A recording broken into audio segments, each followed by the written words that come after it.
Graça e paz, igreja, amém? Vai ser sempre um prazer, porque aqui também é minha casa. O pastor Marco como ele falou, é irmão mesmo, né?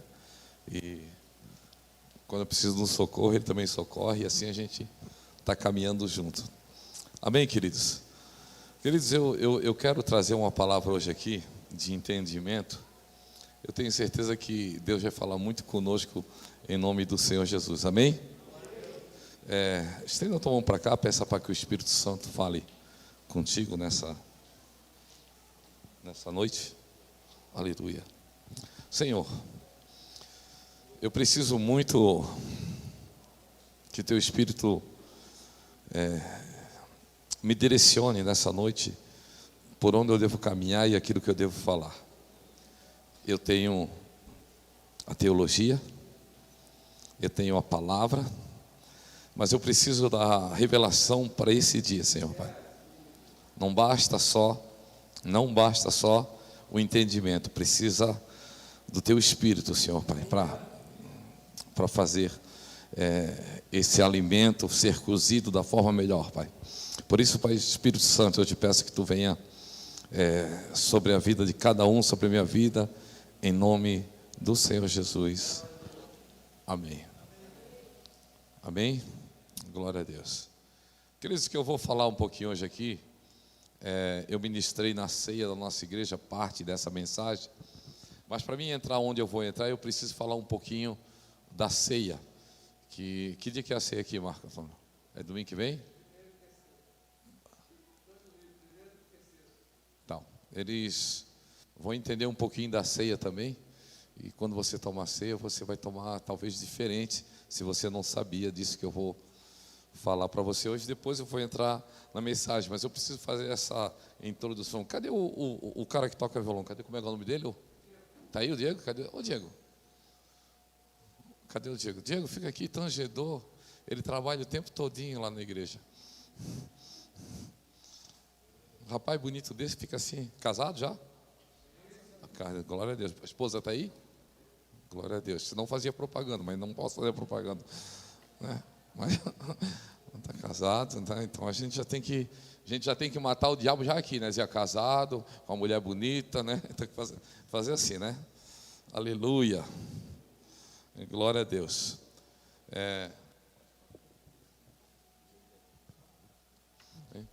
Queridos, eu quero falar um pouquinho sobre.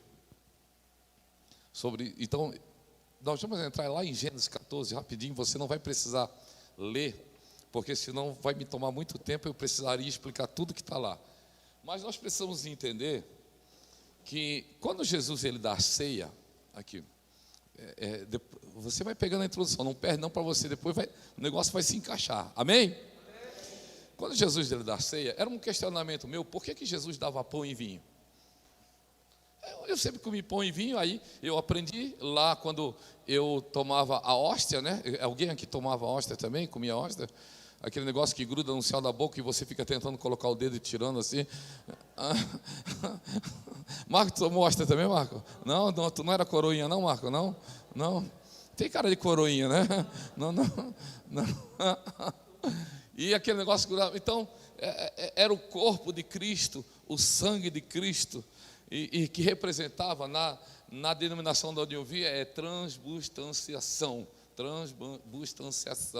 que eles já realmente acreditam, né? No catolicismo, que aquele pão, é isso o nome?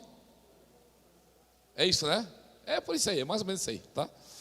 Eles acreditam realmente que aquilo se torna o sangue e se torna o corpo de Cristo. Depois, eu vim compreender um pouco melhor.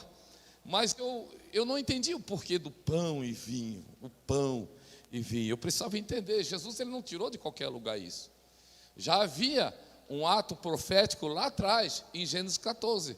Se você não sabe, você vai ver que Abraão, quando ele vem trazendo da escravidão o sobrinho dele, Ló, ele foi lá buscar o sobrinho dele que estava escravo, ele foi lá buscar o sobrinho. Quando ele volta e que ele vai entregar o dízimo a Melquisedeque, e depois você vai entender. A Bíblia fala que Melquisedeque era rei e sacerdote. E quando Abraão vai entregar o dízimo, e aqui está o princípio do dízimo, não é na lei, não é no Novo Testamento, é um princípio, não é um mandamento, é um princípio. Amém? Amém, queridos? Quando alguém disser para você, porque o dízimo é da lei, diga para ele, não é da lei. O dízimo foi tão bem feito por Abraão, que ficou implantado na lei. Isso se tornou lei depois, mas o dízimo é antes da lei, antes da nação de Israel. E eu vou falar uma coisa para você, sabe onde nasce a nação de Israel? Nasce em Abraão, e Abraão dando dízimo para Melquisedeque. Por isso Israel é próspero, porque Israel nasce de um dízimo. Tremendo, né? E aí o que acontece? Presta bem atenção. A ideia não é falar de oferta, não é falar de dízimo, mas é para você entender. E aí Melquisedeque entrega para Abraão vinho e pão. Pão e vinho. Olha lá, vê lá. Verso 18, eu acho que é isso. 18? Não, eu acho que 18 fala do dízimo. Eu acho que é Gênesis 14, 18. Cadê? É lá ou é aqui? Aí está lá atrás? Ele ouve lá atrás? Ou de trás?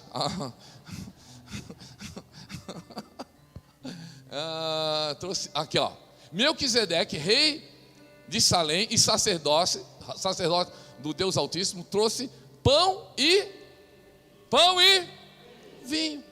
Agora, para você entender isso aqui, o porquê, por que existiu o sacerdote? Depois nós vamos entrar lá. Por que existiu o sacerdote? Porque o sacerdote só começou a existir dentro da lei, quando Arão se tornou sacerdote, e Levi, da tribo de Levi, eram os levitas, e Arão era um sacerdote, e da linhagem de Arão era o sacerdote. Mas aqui não tinha sacerdote.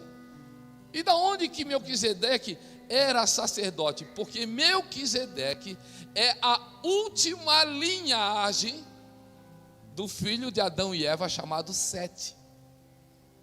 E Sete, Adão e Eva tiveram filhos. E Sete, um dos filhos de Adão e Eva, né? Da linhagem de Sete, eu quero que você entenda, para depois eu vou pegar tudo isso e eu vou juntar tudo e você vai compreender. Amém? Só para você entender. Melquisedeque era a última linhagem de Sete. E Sete foi o filho de Adão e Eva que resolveu buscar a Deus, trazer a presença de Deus novamente, como um dia os seus pais já tiveram. Você está conseguindo compreender? E o que era trazer a presença de Deus, se não era andar conforme a palavra de Deus, os estatutos, os mandamentos de Deus? E aí, toda pessoa nessa época que buscava a Deus, ele era considerado sacerdote. E por isso que Melquisedeque, ele era sacerdote. Quantos conseguiram compreender? Amém? Então Melquisedeque era sacerdote, tá? Mas ele também era rei. E ele, quando Abraão vai trazer o dízimo para ele, ele entrega pão e vinho. E pão e vinho, meu amado, era chamado, os reis daquela época tinham um cerimonial para receber alguém. E esse cerimonial se chamava quitush. E quitush, meu amado, era uma entrada, tipo assim, quando alguém vai na sua casa, hoje nós não temos esse costume, mas algumas famílias ainda têm o costume de dar uma entrada, dar alguma coisa para comer, dar uma torradinha, dar um pãozinho, e depois que vem a janta, depois que vem o almoço, olha para o irmão que está do seu lado aí e diz assim: meu irmão, vai aprendendo com o pastor aí, quando eu estiver na tua casa, faz alguma coisa depois para dar a janta, o almoço, alguma coisa. Para alguns já tem que dar um x-salada na entrada, né? Um x-tudo, né? Para depois servir a janta, aleluia, né? Eu lembro de umas coisas quando eu falo isso, deixa eu falar. Aí, queridos, eu quero falar. Então, era dado o quitush, que era o quê? Era um cerimonial. Amém? Cerimonial. E o que esse cerimonial representava? Esse cerimonial, se o Marco viesse na minha casa, eu ia dar uma folha de alface para ele, como. Não é uma folha de alface, né? Ia dar uma coisa melhor, né? Porque é tão magrinho, né? Ia dar uma coisa, né? Eu ia dar um cerimonial para ele, eu ia dar o quitush, está aqui. Eu ia pegar, está aqui, Marco, eu vou te servir com o quitush. O que eu estava dizendo com isso?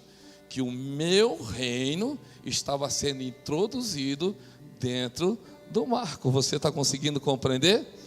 Amém? Para você entrar na minha casa e no meu reino, eu te dava o quitute, que era um cerimonial, dizendo que o meu reino estava entrando aqui. Por isso que você vai entender agora.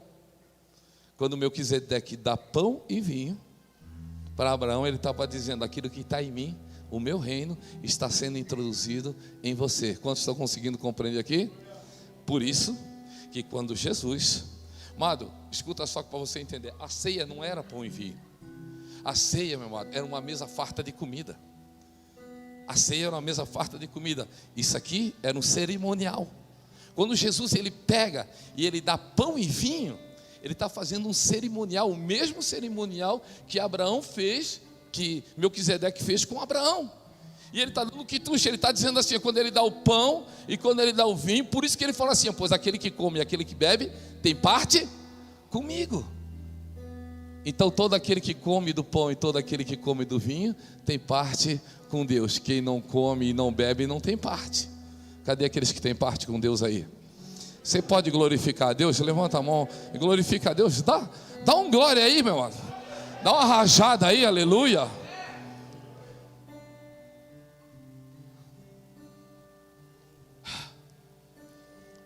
Quando você comer o pão e tomar o suco, da próxima vez na ceia, você vai lembrar.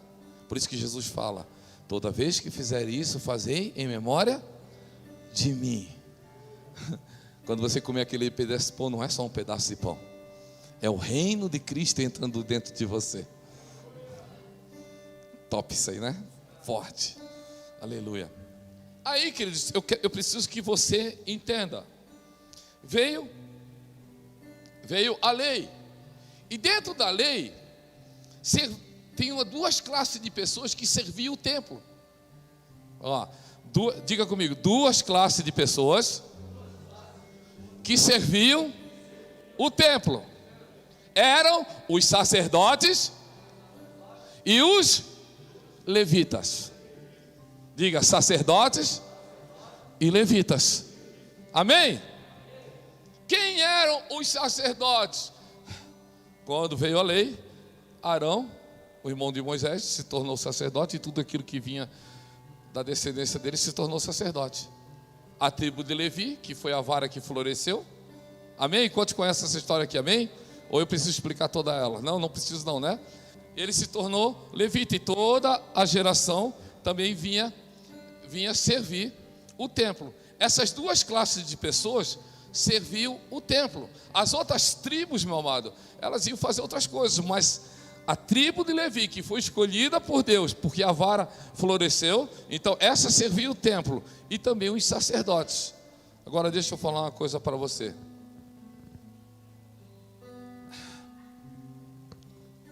O sacerdote, ele tinha as suas tarefas específicas. Eles não faziam tudo a mesma coisa. Os levitas faziam uma coisa no templo e os sacerdotes faziam outras coisas no templo. Amém? Até aqui vocês conseguiram entender, né? É a introdução para vocês entenderem. 1 Pedro, capítulo 2, verso 5 ao 9. O de trás. Gostei desse negócio aqui.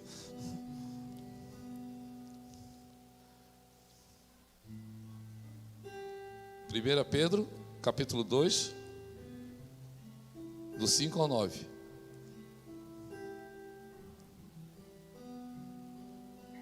E vocês também são pedras vivas, com as quais um templo espiritual é edificado. Além disso, são sacerdotes santos, por meio de Jesus Cristo, oferecem sacrifícios espirituais que agradam a Deus. Como dizem as Escrituras: ponho em Sião uma pedra angular, escolhida para grande honra. Quem confiar nela jamais será envergonhado. Sim, vocês, os que crê, reconhecem a honra que lhe é devida.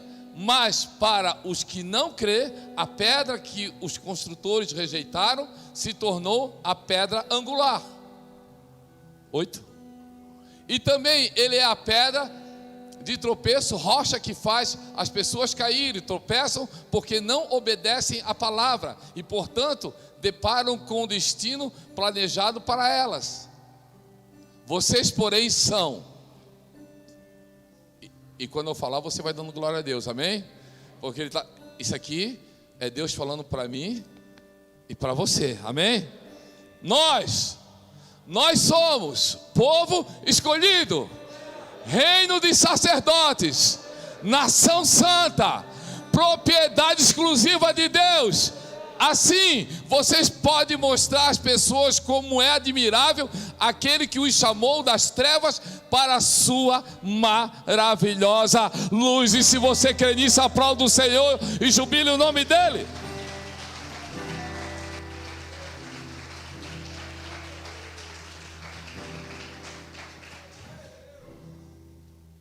Agora eu vou começar a pregar um pouquinho.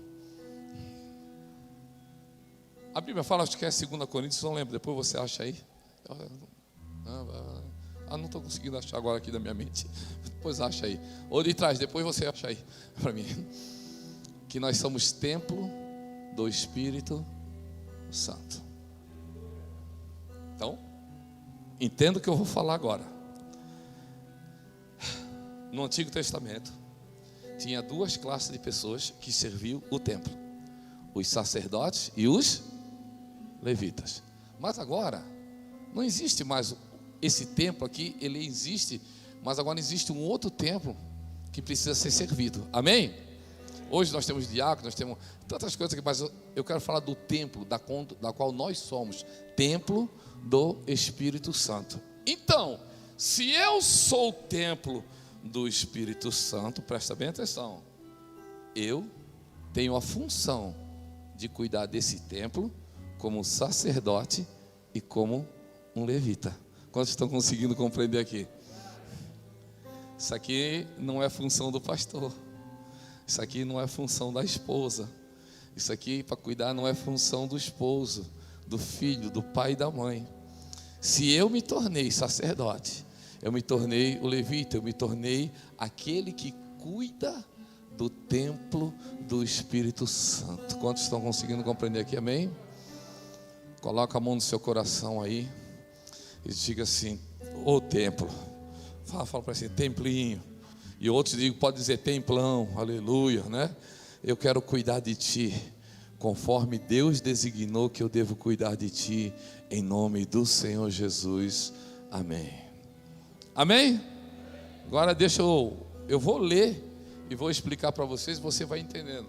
Querido, eu não vou pregar hoje, eu vou dar uma pequena aula. Eu gosto de pregar sem vocês já me conhecem, muitos aqui, eu não trago nem pregação, né? Eu venho falar aquilo que está no meu coração, mas hoje eu resolvi trazer, eu quero ser mais um pouquinho parecido com o Marco Antônio, assim, que prega mais direitinho, assim, né? Porque lá na nossa igreja também ele faz bagunça lá também, né? Aqui ele prega certinho, lá ele faz bagunça, me deixa, é prejuízo lá.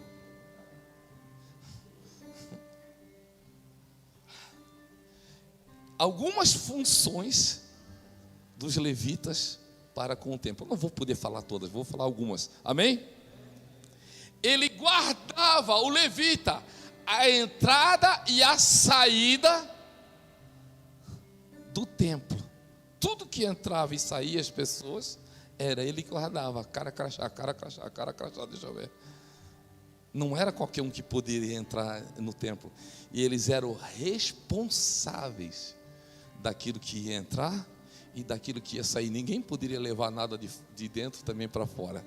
E ninguém poderia trazer qualquer coisa de fora para dentro. Você está conseguindo compreender aqui? O levita, ele era responsável. Eu e você somos responsáveis de tudo aquilo que entra e sai de nós. Você está conseguindo compreender? Ah, pastor, porque... Não, você deixou entrar. A Bíblia fala que eis que estou à porta e bato, se abrires. Mas você acha que é só isso? Que é só ele mesmo que disse que está batendo na porta? Não, tem outros batendo na porta também. Você abre a porta para quem você quer. Na minha casa só entra quem eu quero. Quantos estão conseguindo compreender aqui? Amém?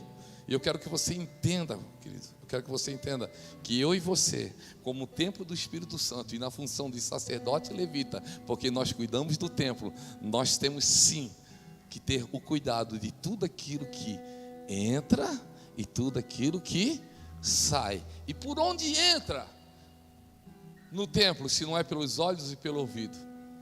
E por onde sai, se não é pela nossa boca? Porque a Bíblia fala, se aquele que consegue controlar a sua língua, controla tudo. Amém? A Bíblia fala, querido, que os nossos olhos são a janela da alma. É onde os teus olhos param, é onde os teus ouvidos param para ouvir. E ali você está permitindo entrar coisas que não deveriam entrar. Você está deixando entrar coisas pelos teus olhos que não deveriam entrar. E você foi chamado com a responsabilidade de cuidar da entrada e da saída do templo. Se você puder, não sei se dá para colocar a mão nos olhos e na boca, não sei se você consegue fazer isso, mas você vai fazer uma oração. Senhor, ore aí do jeito que você sabe aí, e diga: Senhor, eu quero guardar a entrada e a saída deste templo. Já entrou muita coisa ruim, Pai, já saiu também, Pai. Eu deixei, Pai, mas eu estou entendendo hoje essa palavra, Senhor, Pai. Pai, em nome do Senhor Jesus, Pai, me perdoa se deixei sair coisas que não deveria ter deixado, e se deixei entrar coisas que também não deveria ter deixado, se não cuidei do templo que tu mandou cuidar, se não fiz a função correta que tu mandou eu exercer, Pai. Pai, em nome do Senhor Jesus. Amém? Uma outra função do levita, eles mantinham o louvor o tempo que fosse necessário dentro do templo. Aleluia. Por isso que eu chamei o tangedor aqui, ó. Tinha esse negócio: eu estou cansado. Não. Meu amado, eles mantinham o louvor diariamente o tempo que fosse necessário dentro do templo. Não sei se você canta, eu não sei se você canta quando está dirigindo, não sei se você canta, está no chuveiro, não sei se você canta. Quem canta aí embaixo do chuveiro aí? Tem alguém que canta embaixo do chuveiro? Glória a Deus. Tem alguns que devem cantar só embaixo do chuveiro mesmo. Canta no carro, tem alguém que canta no carro? Aleluia, também canta no carro. Manter o louvor, querido, não é só cantar. O louvor, ele traz alegria, ele engrandece o nome de Deus. Você está conseguindo compreender, querido? Eu cheguei esse dia para uma ovelha lá, ele disse que estava com um problema, e onde ele chega, ele está contaminando o ambiente, porque ele anda moribundo, anda ansioso. Pastor, estou com um problema. Eu falei: pois é, mas quando tu entra, eu me sinto mal, porque tu traz coisa ruim com essa tua cara moribunda. Tu chega com a testa franzida, isso, um ambiente pesa. Pastor, mas eu não consigo. O senhor consegue sorrir mesmo estando com um problema? Não, eu exercito isso hoje. Aprendi a exercitar. Está dando ruim, eu estou sorrindo, está dando glória a Deus. Não é verdade? As coisas dão errado, eu estou sorrindo assim: pastor está sorrindo? Não, está duro. Mas eu aprendi a manter um louvor dentro de mim. Eu aprendi a manter uma alegria dentro de mim, querido. Mas isso só vem do Espírito Santo. Quantos conseguem compreender, querido?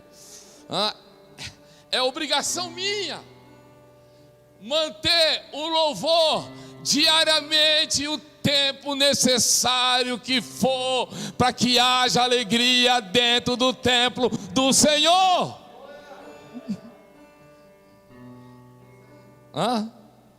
Ele não tem cara de vai cantar Cassiane, mas tudo bem. Tá chorando, louve. Não é assim? Agora, não, eu intisico, né, para ver se o cara, como é que é, sabe? Não sabe? Não, eu não sei cantar. Quem sabe cantar aí? Canta aí.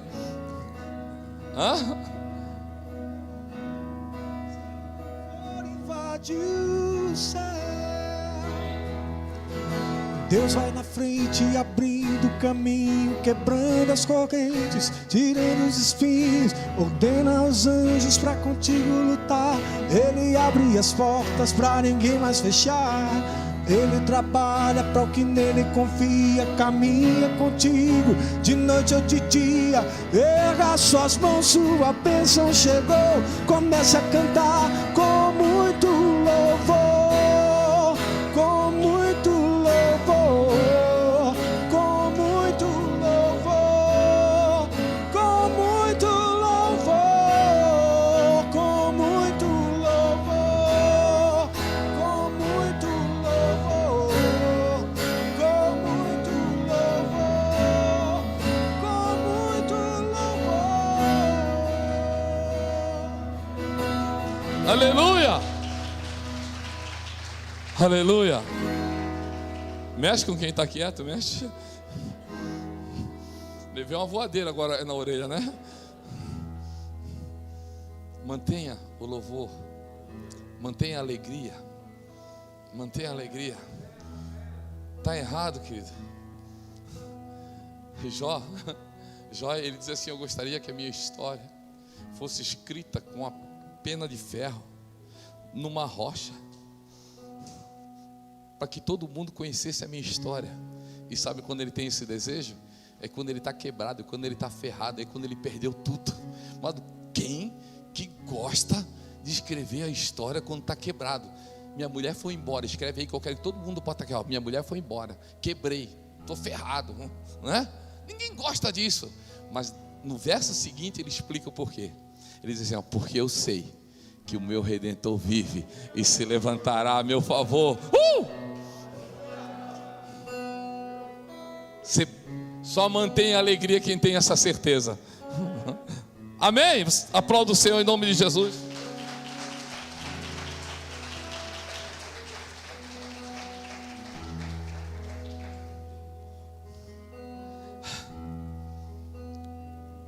Eu nem dá para entrar nisso aqui.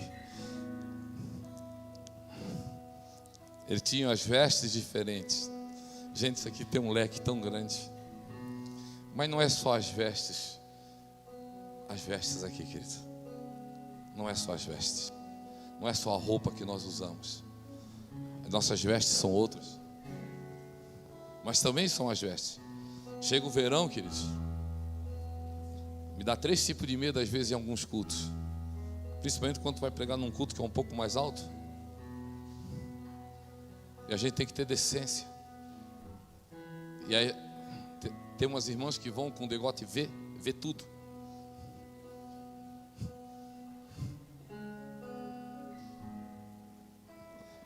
Eu nem vou entrar.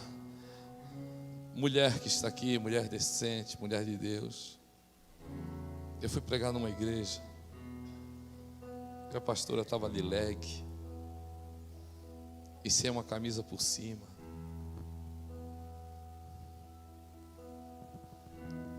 Não é o terno e a gravata, mas é a decência. Não é o vestido até a canela, mas é a decência.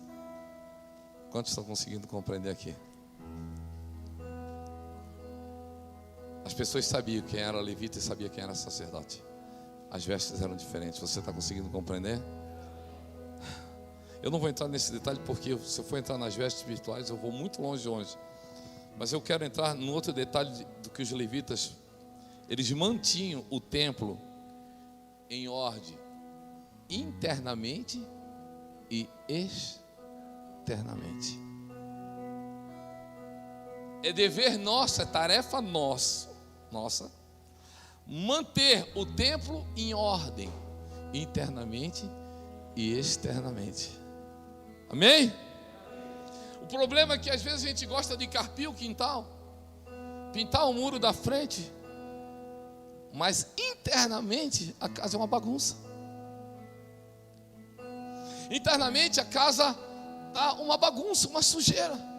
Eu não sei se você já foi numa casa suja, mas eu já fui. Como é ruim ficar numa casa suja. Esses dias eu levei uma pessoa até uma casa e eu nem precisei entrar para saber como é que era por dentro, porque faz anos que eu conheço essa pessoa. ela estava hospedada na casa de um parente. E eu conheço esse parente dessa pessoa há muitos anos, já há mais de 30 anos. E eu levei então esse meu amigo até a casa desse parente. Eu cheguei lá, gente, quando eu olhei a casa, porque a vida... E ele dizendo que o meu parente está com problema financeiro, está com problema isso, problema no casamento, sempre assim, tal. E a vida, com 30 anos que eu conheço a história dessa pessoa, nunca mudou. Mas quando eu cheguei na frente da casa e fui deixar esse meu amigo lá, eu olhei para a casa, eu entendi o porquê. A calçada, o mato, fiquei com medo de sair dali um jacaré, um elefante, qualquer coisa parecida assim. Entrava no terreno, para te achar a casa, aparecia só metade da casa, porque o resto era mato. O beiral da casa estava caindo, todo o beiral da casa.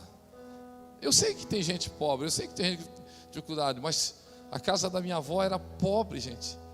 Tinha tanto cupim, a casa não caía porque os cupim davam a mão um para o outro e diziam assim: a casa é nossa, não deixa ela cair, senão a gente fica sem casa.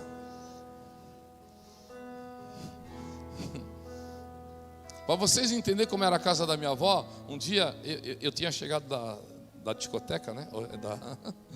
Eu ainda não era crente, né? Fui no salão dançar, e aí a minha avó tinha fechado a casa pela dentro, eu não queria acordar ela.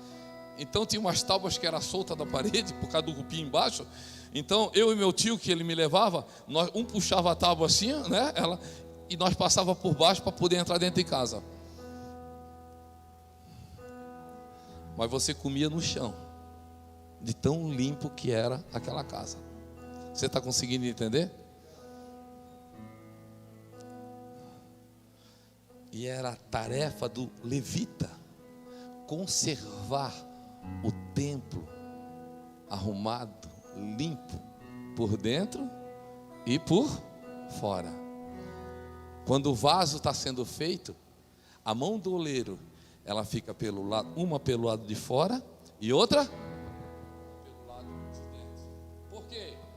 Ele limpa o lado de dentro para tirar os entulhos, para caber o que precisa ser colocado dentro do vaso. Amém?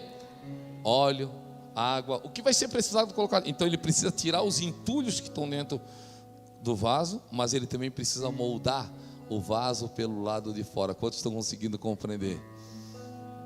É tarefa sua limpar e deixar ser moldado pelo lado de fora também. É tarefa minha manter esse templo arrumado, enfeitado, limpo, porque quem habita aqui não é qualquer habitante. Quem habita aqui não é um morador de rua. Quem habita aqui não é um presidente da república. Quem habita aqui não é um artista famoso. Quem habita aqui é a promessa de Deus. O Espírito Santo é Ele que habita dentro de nós. Você consegue entender isso? Então aplauda o Senhor em nome de Jesus.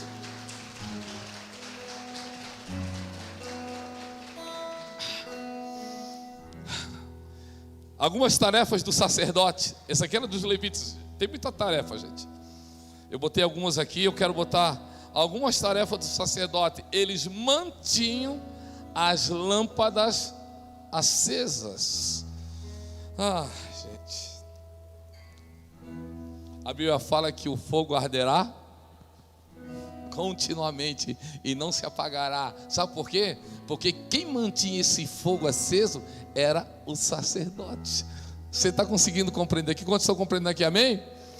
Isso não é função do tangedor.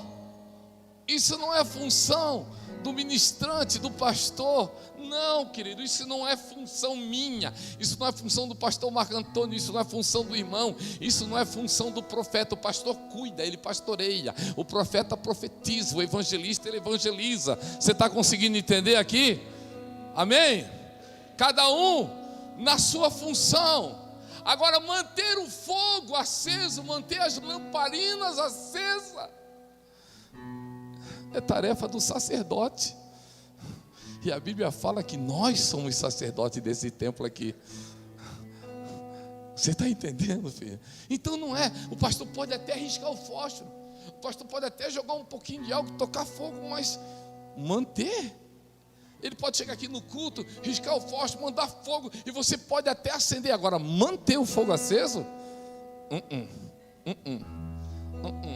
Não é dele também, não é dele também. Manter o fogo aceso é responsabilidade sua, meu irmão. É você que mantém esse fogo aceso todo dia. E eu não acredito que você consegue manter aceso o fogo todo dia se você só vem num culto domingo à noite e não mantém e não cuida dele durante a semana. Você pode ter culto só domingo à noite, mas você tem que manter ele durante a semana todinha. Pastor, eu não li a palavra de Deus, eu não orei, pastor, eu não fiz nenhum jejum, não fiz nada. Aí você chega aqui, querido, precisa abanar, e não pega fogo, e não pega, e quando pega, logo apaga. Aí quando você vem, querido, já com o fogo aceso, aí senta do lado de uma brasa, senta do lado da outra brasa, aí senta do lado da outra brasa, aí chega outra brasinha acesa lá, senta do lado da outra brasa. Ah, meu amado, isso me lembra churrasco. Isso dá uma alegria dentro de mim. Isso me lembra costela no fogo. Me dá uma alegria dentro de mim. E fogo queima a carne mesmo. Vai queimando a carne mesmo, não é? É para queimar a carne mesmo. Você está entendendo? Mas aí, querido, eu quero falar uma coisa para você. Senta alguém apagadinho do lado de duas brasas. Não é as duas brasas que vão apagar, é aquela que está apagada que vai acender em nome do Senhor Jesus. Você está conseguindo compreender? Olha para esse irmão que está do seu lado, dá uma cutucada assim, ó. Meu irmão, se você entrou aqui apagadinho, eu estou aceso, e você vai acender junto comigo em nome de Jesus. Aplauda mesmo.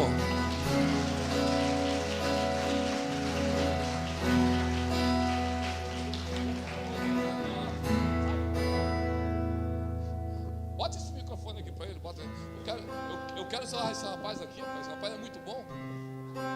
Agora quando vier para cá, eu estou meio louco lá. Não vem só aqui não, tá? Sabe? O fogo nunca apaga. Isso! Nunca apagará. Não, não, não. Deus nunca morre, Deus nunca é vencido. Nunca é vencido. O fogo nunca dorme, o fogo nunca apaga, nunca apagará, não, não, não. Adore.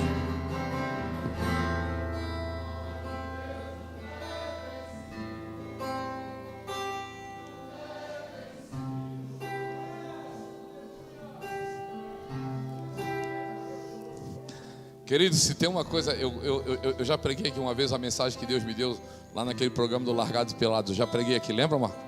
Já, né? Preguei, né? Já, né? Você lembra, né? Isso não é um programa pornográfico não, tá, gente? Né? Eu já preguei. Mas se tem uma coisa que eles fazem, quando eles fazem o fogo, é para espantar os bichos. Fala para o irmão que está do seu lado assim, quando o fogo está aceso, não tem bicho que chega perto de você. Aleluia!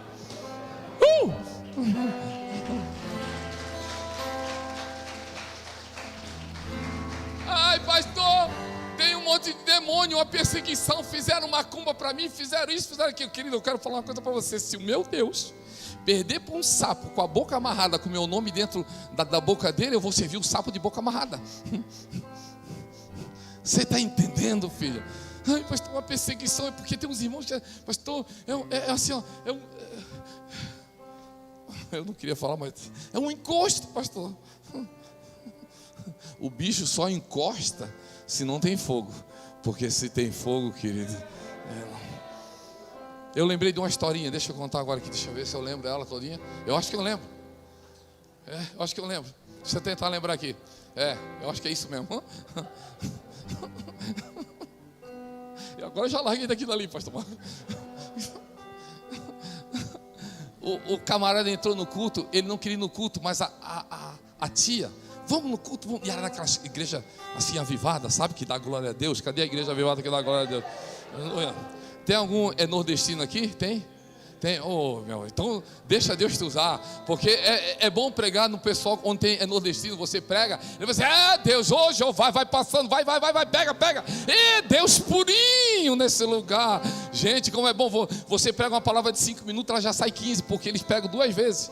Você diz assim, é Deus, e eles vão, né? Eles vão falando, é muito bom. E eles foram naquela igreja pentecostal, aquela cheia de glória a Deus. E ele falou assim, eu vou sentar lá no último banco, mas se eles começarem a dar glória a Deus, aquela gritaria, eu vou embora. Aí a tia falou, não, sobrinho, vamos, fica lá sentadinho no último banco, não vai acontecer isso não. Era um culto de ensino. Era um culto de ensino, então ela sabia que não ia dar glória a Deus assim, né? E de repente o pastor começou a ensinar, e aí ele começou a ver um tipo de macaco, um bicho, em cima do ombro do pastor. E aquele bicho ia para lá e para cá, e aí ele já esqueceu do culto, esqueceu dos irmãos que estavam ali, e aquele ensino começou. O pastor estava falando sobre o Espírito Santo, meu amado, pode ser ensino, falou do Espírito Santo, o negócio pega fogo, não tem jeito, não teve jeito. E aí de repente o pastor ensinando sobre o Espírito Santo, da promessa que veio, e estava ali aquelas 500 pessoas, saiu, ficou 120 pessoas, e aí com um vento impetuoso, e o pastor disse, glória a Deus. Aí aquele bicho saiu do ombro aqui, pulou lá no pessoal do louvor. E aí ele ficou olhando lá no pessoal do louvor, e aquele bicho nas costas do pessoal do louvor, e o pastor começou a dizer, e aí ele pediu uma música, um louvor para o tangedor que estava lá, e o tangedor começou a cantar, e de repente o cara que estava cantando, estava tocando, disse, glória a Deus. Aquele bicho saiu das costas dele e pulou para a primeira fileira aqui, e o camarada estava sentado lá no cantinho, como está o irmão lá, assim, lá no cantinho, ele ficou aqui, pulava para um, pulava para outro, pulava para outro, pulava para outro, e o fogo foi saindo do altar, indo para a igreja, e ele já não prestava mais atenção no pastor, já não prestava mais atenção no louvor, e de repente, aquele bicho vinha pulando aqui, na primeira fileira, e aquela primeira fileira sentiu a presença de Deus, e gritou, glória a Deus. Aquele bicho, pulou para ali, para a segunda, e assim foi indo, e pulou para a terceira, e pulou para a quarta, e aquele bicho foi indo até chegar na penúltima fileira, onde ele estava, aquele bicho na frente dele, pulando para lá e para cá, e ele só olhava para aquele bicho, e quando a penúltima fileira se levantou e gritou, glória a Deus, ele se levantou e disse, glória a Deus. Levanta suas mãos aí e diga, glória a Deus. Sabe, pode aplaudir o Senhor, aplaude o Senhor comigo.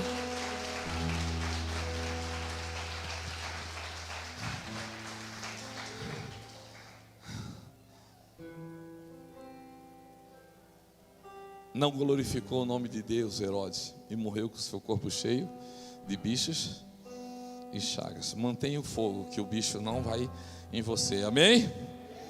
Aleluia. Era a função do sacerdote, ensinar outros sobre Deus. Qual é o nosso tempo que nós gastamos para ensinar outros aquilo que nós já aprendemos? Ou nós só viemos no culto para... Tem uns gordinhos assim como eu, mas tem uns magrinhos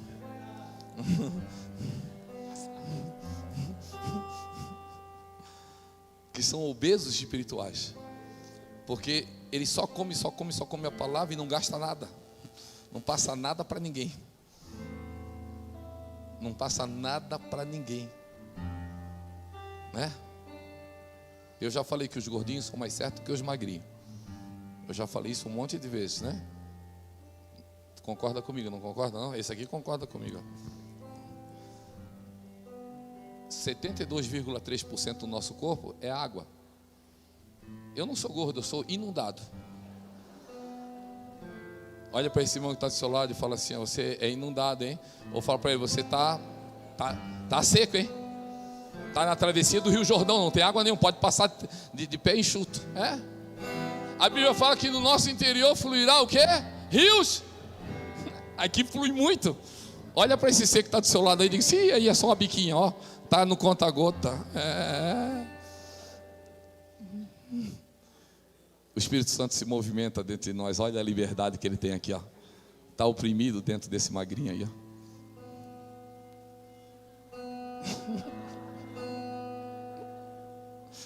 gosto de ver os crentes assim, ó. Tá não, é isso mesmo, irmão. Não tá não. Ele ensinava. Penúltima coisa. O sacerdote identificava as doenças e os espíritos. E ele era usado para curar e fazer milagres. A igreja parou de ter discernimento. Ela não identifica mais nada. Ela não consegue identificar, ela fica olhando tudo. A igreja não tem mais discernimento, gente. É só você reparar para onde a igreja está indo. Ou foi já. Ou foi. Idolatram cantores, idolatram pastores. Pagam valores altíssimos para assistir um show de alguém que ganhou de graça um dom. Pastor, tu é contra? Sou contra demais. Demais eu sou contra. Há pouco tempo atrás nós encontramos uma pessoa aqui em Curitiba e o meu pastor auxiliar foi lá perguntar para essa pessoa se ela podia ir na nossa igreja. E lá, queridos, eu vou te falar uma coisa, eu acho que nem uma pessoa do mundo me daria uma lista tão grande de coisas para cumprir, para que ela pudesse vir fazer o showzinho dela. Ele falou para mim, pastor, olha aqui o que pediu. Eu falei, essa lista vai lá para o inferno. Tipo de água. A gente não consegue mais discernir. A pessoa está doente, querido. E a gente não consegue discernir que pode ser um espírito ali, porque a Bíblia fala de espírito de enfermidade. Você está conseguindo compreender? Logo diz, a pessoa diz, não, faz o chá, manda para o médico, faz isso, mas não ora. A pessoa que não ora mais por um enfermo, porque ela não consegue mais discernir. Querida, a minha filha, a Mariana, foi a Mariana ou foi a Gabriela? Acho que foi a Gabriela. A Gabriela, ela estava com 39 graus de febre na igreja. Os irmãos queriam bater em mim, porque eu disse, eu vou pregar, e depois que eu pregar, eu levo ela para o hospital. Se Deus não curar ela durante o culto. Me chamaram de irresponsável. Disseram, eu falei, é minha filha, e se ela morrer aqui, pode jogar a culpa toda em cima de mim, mas eu vou ministrar a palavra. A minha esposa não vai sair correndo para o hospital agora. E quando eu terminar a palavra, ela vai estar curada. E se ela não tiver, eu vou correr com ela para o pronto-socorro. Ela estava com 39 subindo, gente. O pessoal estava com pano molhado. Estava falando assim, pode deixar. E eu preguei. E o pessoal, ela estava com um carrinho lá atrás. No carrinho, eu vi a movimentação e aquilo começou a me incomodar. Porque a incomodação, aquela inquietação do povo. Eu falei, gente, só fica do ladinho dela e intercede. Deixa eu terminar a palavra. E eu terminei a palavra. Aí eu falei, mede agora a febre dela. Tinha baixado totalmente a febre dela em nome do Senhor Jesus. Quem sabe você está pensando, pastor, se eu for inconsequente. Não, inconsequente é aquele que diz que tem um Deus que cura e não acredita que Ele pode curar. Não tem mais o discernimento. Eu sabia que aquilo era algo para atrapalhar naquele dia. Eu tinha uma palavra. Eu sabia que aquela enfermidade não era da minha filha e precisava sair em nome de Jesus.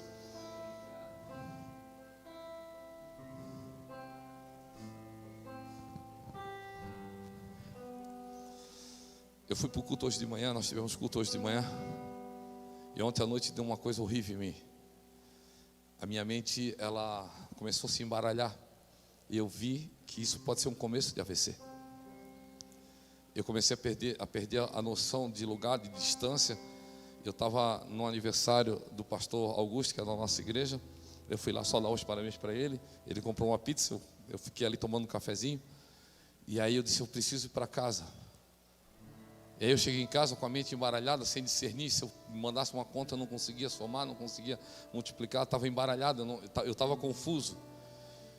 E eu comecei a orar. Eu fui dormir hoje de manhã. Quando eu acordei, Eu fui para a igreja, eu não queria ir para a igreja porque eu estava ruim ainda. Eu falei, eu vou para o culto. Isso é um ataque do diabo na minha vida. E eu fui para o culto. E lá no culto eu pedi para que a igreja orasse por mim. Terminou o culto, eu nada mais sentia em nome do Senhor Jesus.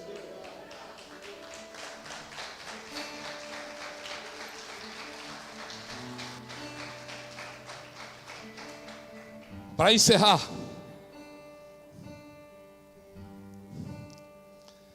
eram os sacerdotes que transportavam a arca, a presença de Deus.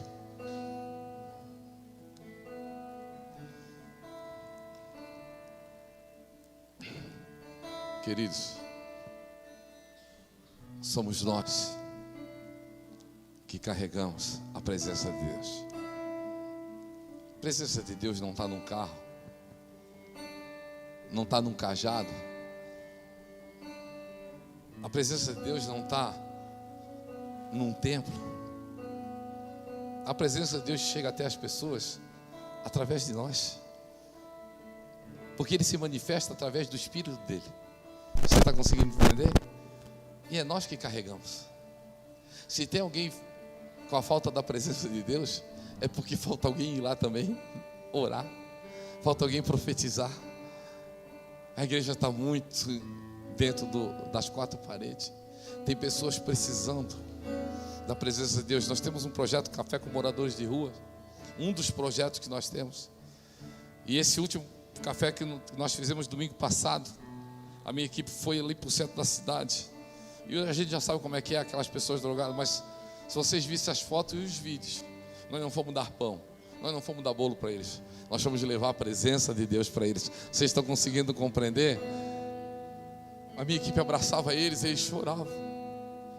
Claro que tem aqueles que não querem nada, tem aqueles que não querem a presença, mas tem aqueles que estão necessitando. E sou eu que carrego, é você que carrega. E nós já conhecemos uma passagem, quando Davi manda carregar a arca do Senhor em cima de uma carroça, que não carregava em cima de uma carroça, eram os sacerdotes que levavam e não podia ser tocada. Quando a carroça vira, que toca-se na arca de qualquer jeito, quem toca morre imediatamente, porque não se leva a presença de Deus de qualquer maneira. Quantos estão conseguindo compreender? Vai ficando de pé comigo nessa noite.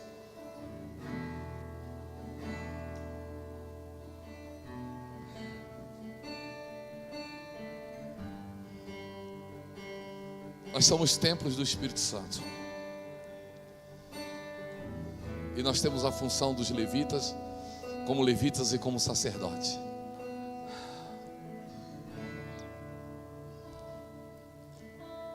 Como você está?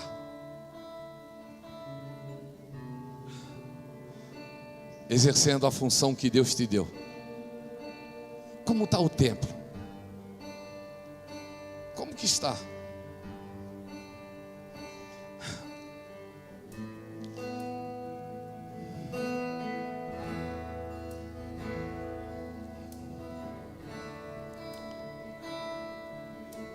Há algo dentro de você que o mundo não conhece. Há algo dentro de você sobrenatural. Sobrenatural. Há algo dentro de você sobrenatural, e Deus colocou esse algo dentro de você. Espírito, Espírito, vem, vem, vem. Vem, vem, vem neste lugar. Espírito, sopra, sopra como naquele dia. Vem se manifestar.